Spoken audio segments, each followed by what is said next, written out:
Assalamualaikum warahmatullahi wabarakatuh. Saya Mira Septiani, mahasiswa profesional Stikes Muhammadiyah Palembang. Di sini saya ingin melakukan pengecekan darah ke laboratorium untuk memenuhi salah satu tugas DOPS pada stase peminatan gadar kritis ini.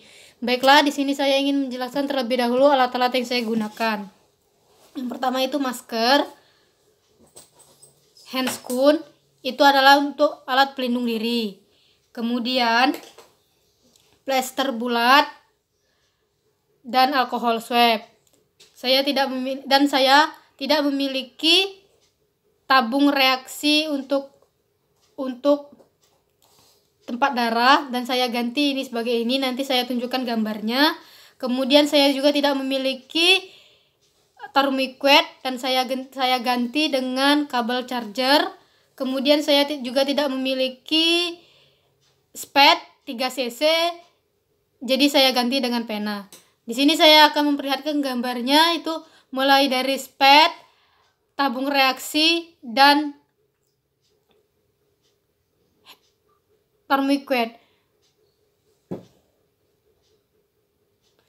Baiklah, ini thermoquet yang saya ganti dengan charger tadi. Kemudian ini tabung reaksi, dan ini spet 3 cc. Baiklah, di sini saya ingin menjelaskan terlebih dahulu beberapa tabung reaksi. Tabung reaksi itu ada yang berwarna merah tutupnya. Berwarna merah itu adalah untuk zat kimia darah, kemudian tutup yang berwarna kuning itu untuk zat kimia darah, imunologi, dan serologi. Kemudian tutup yang hijau terang itu untuk pemeriksaan kimia darah. Dan tabung yang berwarna ungu atau yang sering biasa digunakan di rumah sakit adalah berwarna ungu, yaitu untuk darah lengkap, untuk pemeriksaan darah lengkap. Kemudian tabung yang berwarna biru itu adalah untuk pemeriksaan koagulasi. Kemudian tabung yang berwarna hijau itu untuk Varaglitas osmotik eritosit. Kemudian tabung warna biru gelap itu untuk trakea elemen. Kemudian abu-abu terang itu untuk pemeriksaan glukosa. Mungkin itu saja yang saya untuk penjelasan terhadap untuk tabung reaksi. Baiklah, sebelum kita melakukan tindakan, alat-alat yang sudah saya sebutkan tadi kita persiapkan terlebih dahulu. Setelah alat-alat siap, kita itu mencuci tangan menggunakan air mengalir, menggunakan teknik 6 langkah, menggunakan air mengalir selama 40-60 detik. Baiklah, setelah kita sudah mencuci tangan menggunakan air mengalir, hendaknya kita memakai alat pelindung diri, yaitu yang saya sebutkan tadi, masker dan handscoon.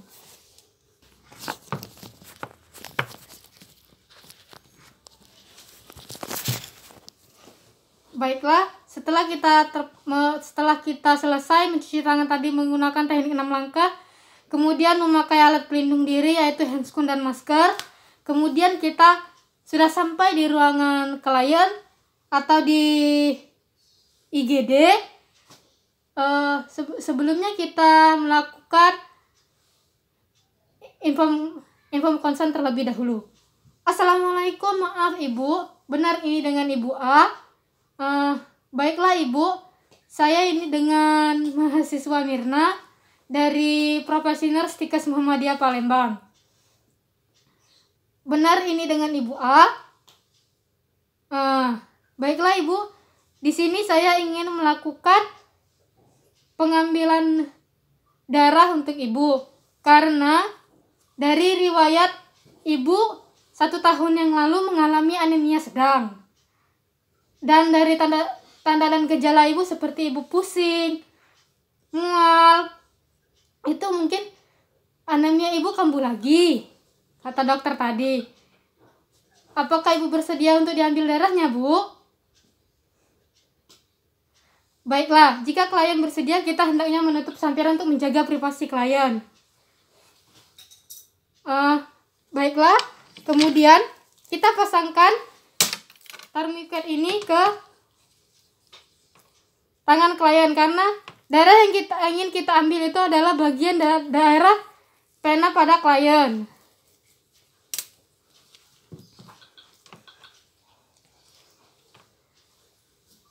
Kemudian kita robekkan alkohol swab tadi sambil mempersiapkan spad. Kemudian spad ini kita lepaskan dengan teknik menggunakan satu tangan. Kemudian kita genggam tangan klien, kemudian usapkan alkohol swab ini ke tangan klien, ke pena klien,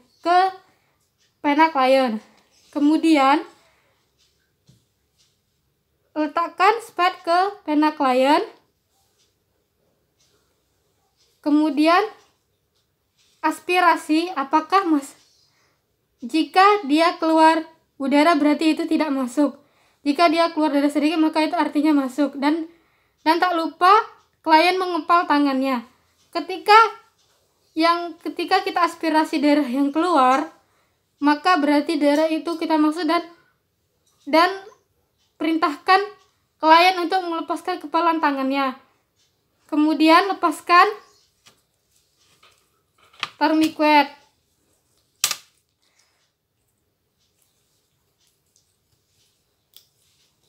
Lepaskan termoikuetnya. Kemudian ambil darah sampai penuh dengan 3 cc. Jika setelah darah sampai 3 cc, maka kita tarik sambil letakkan alkohol swab di ujung pada jarum spad menggunakan teknik satu tangan juga, dan kita tahan. Kemudian tutup spad tersebut dengan satu tangan dan kita ganti dengan plester bulat. Kemudian letakkan darah tadi ke tabung yang kita gunakan, dan tak lupa pula membuka tutup spadnya tadi. Kemudian letakkan darahnya sampai ada batas yang di dalam tabung tersebut. Setelah selesai, letakkan spadnya ke box jarum.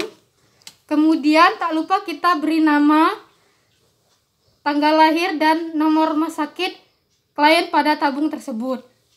Setelah selesai, kita letakkan kembali tabung darah ini ke bengkok. Kemudian kita letakkan dan membereskan alat yang kita gunakan untuk pengambilan darah tadi. Jika telah selesai, kita katakan kembali kepada klien. Kita tanyakan pada klien, bagaimana ibu perasaannya telah kita lakukan pengambilan darah tadi? Apakah ada yang ingin ibu tanyakan? Baiklah ibu, jika tidak ada yang ditanyakan, saya ucapkan terima kasih ya. Dan kita membuka sampiran kembali. Kemudian kembali lagi ke ruangan, melepaskan alat pelindung diri, buang handscoon dan masker ini ke kotak sampah infeksi. Kemudian mencuci tangan kembali menggunakan teknik 6 langkah menggunakan air mengalir. Kemudian melakukan pendokumentasian. Mungkin itu saja yang dapat saya sampaikan tentang pengambilan darah untuk laboratorium. Lebih dan kurangnya saya mohon maaf, dan kepada Allah saya mohon ampun, dan saya akhiri. Wassalamualaikum warahmatullahi wabarakatuh.